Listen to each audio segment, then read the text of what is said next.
வாங்க இன்னைக்கு நாம அயர்லாந்துல ரொம்பவே முக்கியமான ஒருத்தரை பத்தி ஆழமா தெரிஞ்சுக்க போறோம். ஒரே ஆள், ஆனா ரெண்டு அடையாளம். ஒன்னு ஒரு புனிதர், இன்னொன்னு ஒரு தெய்வம். இதுதான் பிரிட்ஜிட் கீன ஒரு மர்மமான கதை. அப்போ இந்த கதையோட மையமே ஒரு கேள்விதான். உண்மையில இந்த கில்டேரோட புனித பிரிட்ஜித் யாரு? வாங்க இந்த கேள்விக்கான விடைய நாம சேர்ந்து தேடலாம். நிறைய பேருக்கு பிரிஜித்த அயர்லாந்தோட தாய் புனிதர்னு தான் தெரியும். ஏன்னா அவங்க மடாலயங்களை கட்டினவங்க, ஏகப்பட்ட அற்புதங்களை செஞ்சவங்க.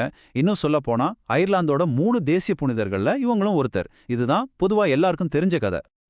ஆனா இந்த கதையில ஒரு பெரிய ட்விஸ்ட் இருக்கு. ஃப்ரிஜித்தோட பேரு, அவங்களோட திருவிழா நாள், அவங்க கிட்ட இருந்த சக்திகள், இது எல்லாமே கிறிஸ்துவ மதம் வர்றதுக்கு முன்னாடியே இருந்த ஒரு செல்டிக் தெய்வத்தோடது. சரி, அப்போ இப்போதான் நாம விஷயத்துக்கே வரோம். அவங்க ஒரு புனிதரா இல்ல தெய்வமா இல்ல ரெண்டுமேவா? வாங்க இதுக்கான ஆதாரங்களை ஒன்னொன்னா பார்க்கலாம். இப்போ இந்த ரெண்டு பிரிட்ஜுக்கோ நடுவுல இருக்கிற ஒற்றுமைகளே எட்டு பாருங்களேன். ஒரு பக்கம் செல்டிக் தெய்வம், இன்னொரு பக்கம் கிறிஸ்துவ புனிதர். ஆனா ரெண்டு பேருமே கவிதை, மருத்துவம், அப்புறம் கொள்ளர் தொழில், இதுக்கெல்லாம் அதிபதி. அது மட்டும் இல்ல, ரொம்ப ஆச்சரியமான விஷயம் என்னன்னா ரெண்டு பேரோட பண்டிகை நாளும் ஒன்னேதான். ஒரு தியரி என்ன சொல்லுதுன்னா, இதுக்கு பேரு கிறிஸ்துவ மயமாக்கல். அதாவது கலை வரலாற்றாசிரியர் பமீலா பெர்கர் சொல்ற மாதிரி, கிறிஸ்துவ துறவிங்க என்ன பண்ணாங்கன்னா, ஏற்கனவே இருந்த தாய் தெய்வத்தோட கதையை அப்படியே எடுத்து அதோட பேரையும் சக்திகளையும் ஒரு புது கிறிஸ்துவ புனிதருக்கு கொடுத்துட்டாங்க. ஏன் இப்படி செஞ்சாங்கன்னா, அப்பதான் பழைய நம்பிக்கைகளை புது மதத்தோட ஈஸியா கனெக்ட் பண்ண முடியும். இது ஒரு செம்ம ஸ்மார்ட்டான மூவ் இல்லையா? இதனால புது மதம் மக்களுக்கு ஒரு அந்நியமான விஷயமா தெரியல, ரொம்ப பரிச்சயமான ஒன்னா மாறிடுச்சு. இல்ல, இன்னொரு பக்கமும் யோசிக்கலாம். ஒருவேளை பிரிஜித் உண்மையிலேயே வாழ்ந்த ஒரு பெண்ணா இருக்கலாம். காலப்போக்கில் அவங்களோட வாழ்க்கை கதை அவங்கள சுத்தி இருந்த பழைய தெய்வத்தோட குணங்களையும் நாட்டுப்புற கதைகளையும் அப்படியே உள்ளி இழுத்துக்கிட்டு இருக்கலாம். இது இந்த மர்மத்தை இன்னும் கொஞ்சம் சிக்கலாக்குது இல்ல? சரி வாங்க, இப்ப பிரிஜித்தோட வாழ்க்கைய பத்தி நமக்கு என்னெல்லாம் தெரியும்னு பாப்போம். இது பெரும்பாலும் புராண கதைகளால பின்னப்பட்ட ஒரு கதை தான்.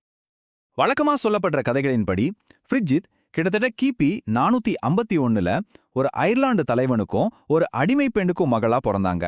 அப்புறம் கிபி 480 வாக்குல கில்டேர்ல தன்னோட புகழ்பெற்ற மடாலயத்தை ஆரம்பிச்சாங்க. கடைசியா கிபி 525ல இறந்ததா சொல்லப்படுது. இதுதான் அவங்களோட வாழ்க்கையோட ஒரு பாரம்பரிய டைம்லைன். ஆனா நாம ஒரு விஷயத்த மனசுல வச்சுக்கணும். பிரிஜித்தை பத்தி நமக்கு தெரிஞ்சதெல்லாம் புனிதர்களோட வாழ்க்கை வரலாறுகள்ல இருந்து தான்.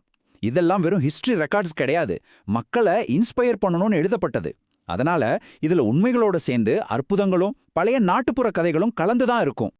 பிரிஜித்தோட கதையில ரொம்பவே ஃபேமஸான ஒரு பகுதி எதுனா அவங்க செஞ்ச அற்புதங்கள் தான். இந்த அற்புதங்கள் தான் அவங்களோட அந்த ரெட்ட அடையாளத்தை இன்னும் ஸ்ட்ராங் ஆக்குது. அவங்க செஞ்ச அற்புதங்கள்ல ரொம்பவே ஃபேமஸான ஒண்ணு அதிசய மேலங்கி கதை. ஒரு தடவை பிரிஜிட் ஒரு ராஜா கிட்ட தன்னோட மடாலயத்துக்கு இடம் கேட்டாங்க. அந்த ராஜா கிண்டலா, உன்னோட இந்த மேலங்கி எவ்வளோ இடத்த மூடுதோ அவ்வளோ இடத்த நான் தர்றேன்னு சொன்னான். பிரிஜிட்டும் சிரிச்சுக்கிட்டே தன்னோட மேலங்கிய தரையில விரிச்சாங்க. என்ன ஆச்சரியம், அந்த சின்ன மேலங்கி கண்ணை இமைக்கிற நேரத்துல அப்படியே படர்ந்து விரிஞ்சு பல ஏக்கர் நிலத்தை மூடிடுச்சு. இத பார்த்து மிரண்ட போன ராஜா அந்த நிலத்தை அவங்களுக்கே கொடுத்துட்டான். அவங்களோட மத்த அற்புதங்கள்லாம் கேட்டா இன்னும் ஆச்சரியப்படுவீங்க. தண்ணிய பியூரா மாத்துனது, சாப்பாட்ட பல மடங்கா பெருக வச்சது, ஏன் வானிலையே கண்ட்ரோல் பண்ணாங்கன்னு கூட கதைகள் இருக்கு. இந்த கதைகள்லாம் அவங்களோட புனிதத்தன்மையை மட்டும் காட்டல, பழைய நாட்டுப்புற கதைகளோட அவங்களுக்கு இருந்த ஆழமான தொடர்பையும் காட்டுது. சரி, அடுத்த பகுதிக்கு போலாம். கிட்டத்தட்ட 1500 வருஷம் கழிச்சும் பிரிஜித்தோட பாரம்பரியம் இன்னைக்கும் எப்படி உயிர்ப்போட கொண்டாடப்படுதுன்னு பார்க்கலாம் வாங்க. பிப்ரவரி 1ஆம் தேதி. இந்த தேதியை நல்லா ஞாபகம் வச்சுக்கோங்க. இது புனித பிரிஜித்தோட பண்டிகை நாள். ஆனா இந்த தேதிக்கு இன்னொரு ஸ்பெஷாலிட்டியும் இருக்கு. அதே பிப்ரவரி 1ஆம் தேதி தான் கிறிஸ்தவம் வரத்துக்கு முன்னாடி இருந்தே இம்போல்க்னு ஒரு திருவிழா கொண்டாடப்பட்டு வந்திருக்கு. இது வசந்த காலத்தோட தொடக்கத்தை கொண்டாடுற ஒரு ஃபெஸ்டிவல். பாத்தீங்களா, இந்த இணைப்பு பழைய புதிய கலாச்சாரங்கள் எப்படி ஒண்ணுக்குள்ள ஒண்ணு கலந்திருக்குங்கிறதுக்கு ஒரு அருமையான உதாரணம். இன்னைக்கு வரைக்கும் மக்கள் பிரிஜித்தோட நாளை கொண்டாடிட்டு தான் இருக்காங்க. அவங்க நாணல் புல்ல வச்சு பிரிஜித் சிலுவை செய்வாங்க.